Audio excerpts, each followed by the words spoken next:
당신이 몰랐던 이야기. 오늘은 당장 내년 1월 1일부터 내야 할지도 모르는 논란의 세금, 금융투자 소득세에 대한 이야기입니다. 사실 이번 주제는 다룰지 말지 좀 고민을 했습니다. 내용은 이미 써놓았지만 워낙 정치적으로 이슈가 되는 부분이기도 하고 자칫 돌렸다가 하루 만에 폐지다 라고 하면 좀 그렇잖아요. 계속 내용이 바뀔 듯한 뉴스도 나오고 있고요. 저희 채널을 오래전부터 봐주신 분들은 아시는 분들도 꽤 있으실 텐데 저는 원래 전업 투자를 했습니다. 제가 주식을 아예 하지 않았고 지금도 하지 않았다면 객관적으로 볼 수 있을 테지만 사람이라는 게 아무리 객관적이려고 해도 자신의 사정이 엮여 있다면 쉽지 않으니까요. 대신 주식을 하던 사람이기 때문에 사람들이 왜 금투세에 반감을 가지는지는 잘 설명할 수 있을 것 같네요. 금투세는 정확히 무엇을 위한 세금이며 왜 만들어 놓고 도입할까 말까 고민하고 있는 걸까요? 우선 금투세와 이야기를 하기 전에 알아야 할 것들에 대해 알아보도록 하죠. 일단 금융투자 소득이란 정확히 뭘까요? 주식이나 채권, 펀드, 파생상품처럼 원금 손실 가능성이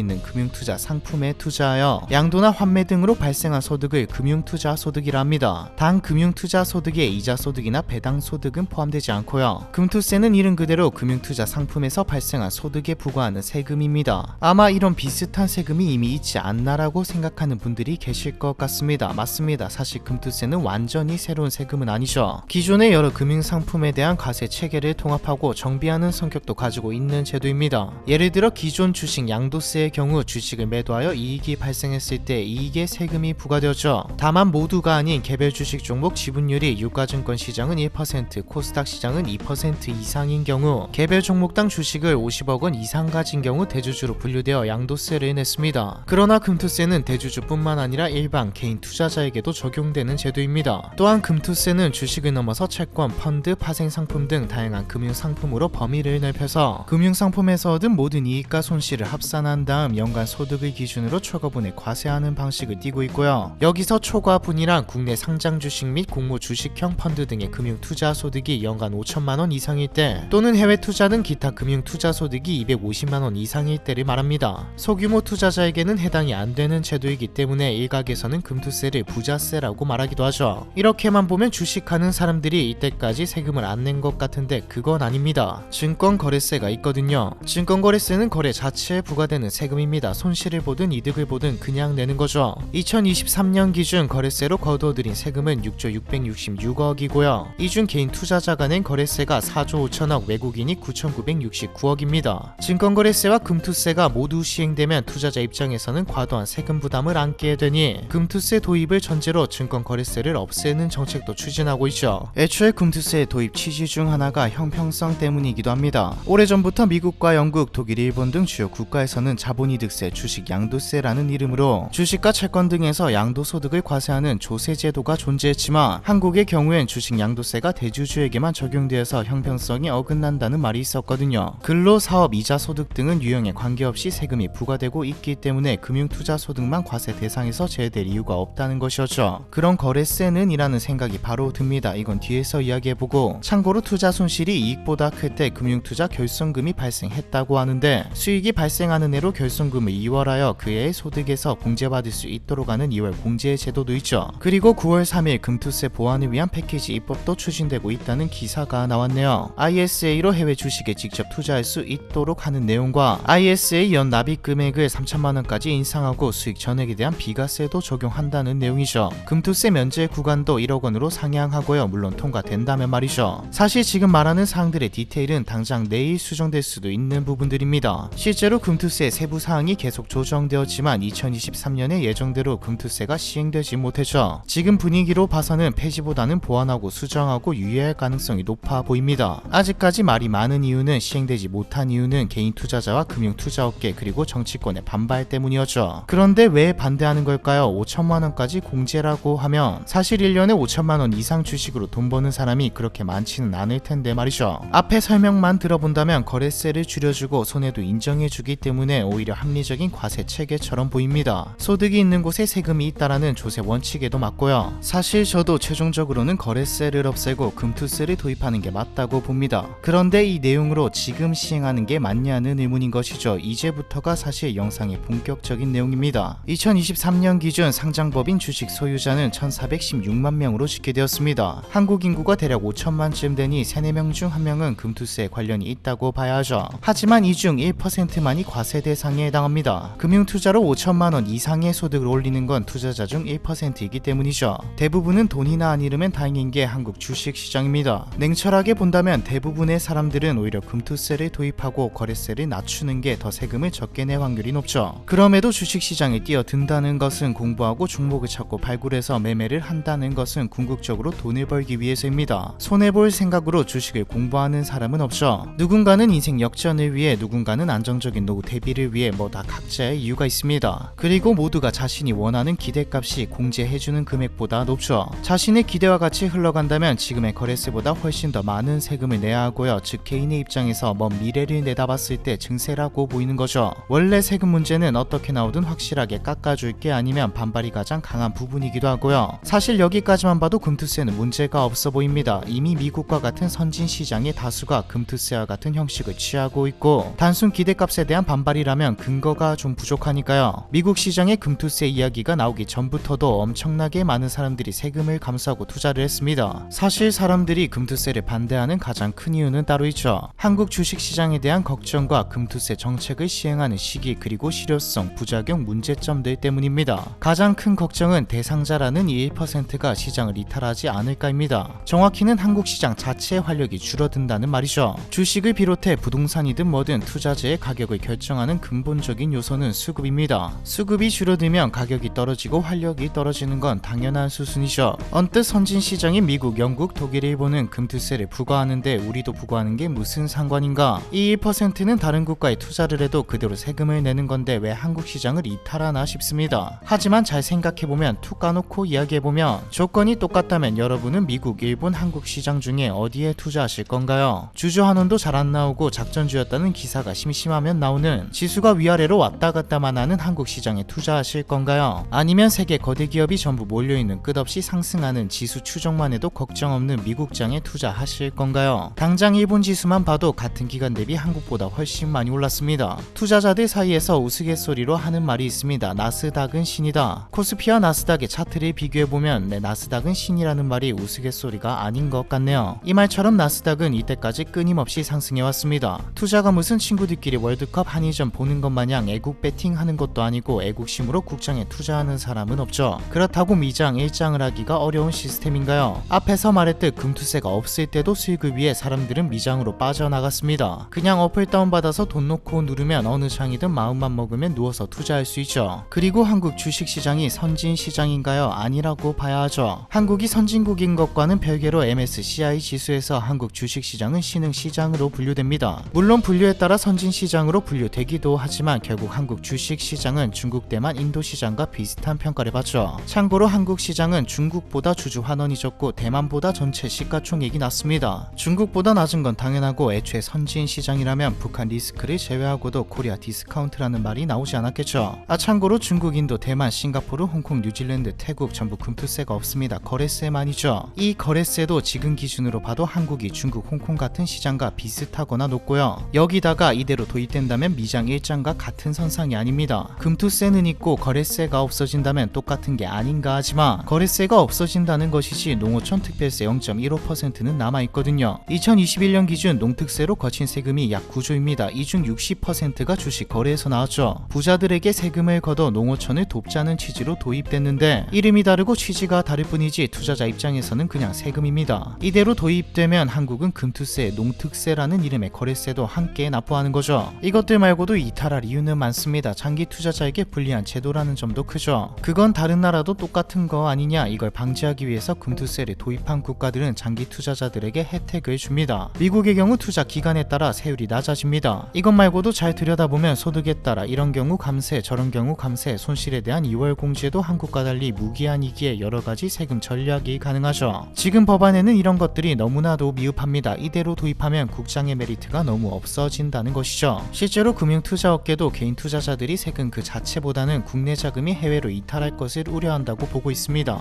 이나무 한국기업 거버넌스 포럼 회장은 금투세 대상자 수가 전체 투자자의 고작 1%라고 해도 이들이 투자하는 금액은 국내 증시에서 상당히 큰 부분이다. 세금을 새로 부과해 이들의 실질 수익률을 20% 감소하게 되면 상당한 돈이 해외 시장으로 빠져나갈 것이다 라고 말했고, 오문성 한양여대 세무회계학과 교수 역시 현재는 국내 주식 투자가 해외 주식 투자보다 세금 면에서 유리하지만 이 이를 없애버리면 국내 투자자들은 미국 주식에 투자하는 게 훨씬 안전하다고 여길 것이라고 강조했죠. 게다가 이 1%만 적용된다는 것도 확실하지 않습니다. 국내 주식만 따졌을 때 1%라는 것이 채권과 해외 주식, 선물, 채권, 개별 종목이나 금리 통화 같은 파생 상품 같은 곳의 기본 공제는 250만 원입니다. 이건 수정될 수도 있을 것 같은데 금투세 파급 효과는 단순 금투세만 있는 게 아니죠. 현행법상으로 보면 부양 가족에게 투자 수익이 있어도 인당 150만 원의 인적 공제를 받을 수 있습니다. 이자 배당과 같은 금융소득도 2천만 원을 넘지 않으면 과세 산정에서 제외되거든요. 그런데 지금처럼 금투세가 도입되면 100만 원을 초과하는 금융투자 수익이 공제와 무관하게 소득과 같이 취급됩니다. 연봉 8천의 직장인이 전업주부인 배우자, 고정수입이 없는 대학생 자녀와 살고 있을 경우 배우자와 자녀가 1년 동안 101만 원의 금융투자 소득을 올렸다면 연말정산에서 지금보다 72만 원의 세금을 추가로 납부하죠. 시행되어 봐야 알겠지만 별도의 조항 없이 소득으로 잡히는 구조라면 건강보험료도 함께 상승할 수 있습니다. 다만 지금 시행되고 있는 대주주 양도소득세도 건보료에는 영향을 끼치지 않기에 가능성은 좀 낮죠. 징수 방식도 문제입니다. 자신이 지정한 계좌를 제외하고는 원천 징수를 하게 되는데 여러분은 주식의 가장 큰 매력이 무엇이라고 생각하시나요? 복리죠. 나중에 돌려준다고 해도 세금을 미리 떼어가 버리면 복리 효과가 확 줄어듭니다. 그리고 형평성, 도입된 취지가 형평성이지만 가장 논란이 많은 것도 형평성이죠. 일단 금투세가 개인 투자자에게만 과세되기 때문에 외국인과 기관 투자자에게는 상대적으로 유리한 조건이 적용됩니다. 동시에 금투세 자체가 부자 감세라는 말도 나오죠. 돈 있는 사람들은 개인에 비해 절세할 방법이 많거든요. 원래대로라면 사모펀드에서 수익이 나면 이때까지 종합소득에 포함되어 과세가 되었습니다. 즉 버는 돈 플러스 투자소득이 10억이 넘는다 하면 45% 세금 구간에 해당되었죠. 하지만 지금 나온 안을 보면 사모펀드를 이용하면 금투세 최고세율인 27.5%만 내면 됩니다. 즉 세금이 줄어드는 것이죠. 이게 아니더라도 그냥 법인을 세워서 주식을 하면 됩니다. 이미 여의도에서는 거액을 굴리는 고객을 대상으로 법인 설립을 권유하고 있죠. 지금 말한 사모펀드에 대한 내용은 이번 보완책에도 내용이 없고요. 그리고 자금이 해외로만 빠져나갈까요? 주식시장에서 자금이 빠지게 된다면 필연적으로 이 돈들은 다른 투자처로 분산되어 투자됩니다. 한국에서 투자처로 제일 좋은 게 부동산이죠. 물론 음모론이겠지만 금투세와 부동산을 같이 검색해보면 부동산 세력이 계획했다는 말까지 나옵니다. 파이터치 연구원에 따르면 주식 양도세 1%당 주택가격이 0.18% 정도 상승한다는 결과가 나왔죠. 뭐 이건 대외적인 요인이 워낙 많으니 단언할 수는 없지만요. 제가 약 9년 전에 주식을 시작했을 때도 사람들은 거래세에 대해서 말이 많았습니다. 최종적으로 선망되는 게 미국 시장이기에 미국 장과 비교를 했을 때 거래세를 없애고 수익에 세금을 부과하는 게 맞다는 의견이 많았죠. 저도 그렇게 생각합니다. 앞에서 언급했듯 결론적으로는 금투세가 맞다고 생각하죠. 하지만 지금 이 시기에 혼란이 가중될 위험이, 시장 자체의 활력이 떨어질 위험이 있는 시기에 문제가 예상되는 지금의 안대로 진행하는 게 좀 그렇다는 말입니다. 금융시장의 바탕에는 신뢰가 있어야 합니다. 다른 정책들과 다르게 도입하고 수정하는 방향으로 가게 된다면 이미 신뢰를 잃은 뒤 이미 국내 투자자들은 외국장에 익숙해진 뒤 외인들에게도 활력이 떨어져 이미 한국 시장은 투자처로 뒤로 밀려난 뒤일지도 모르죠. 개인도 하는데 기관들도 마찬가지이고요. 시장 자체가 활력을 잃으면 1%가 과세 대상자가 되는 게 아니라 100%가 손실나는 시장이 될 수도 있습니다. 이 경우 제일 손해를 보는 건 개인도 개인이지만 기업과 국가죠. 개인은 그냥 활성화된 해외 주식을 하면 그만이니까요. 논란의 세금, 금융투자 소득세에 대한 이야기 이번 편은 여기까지입니다.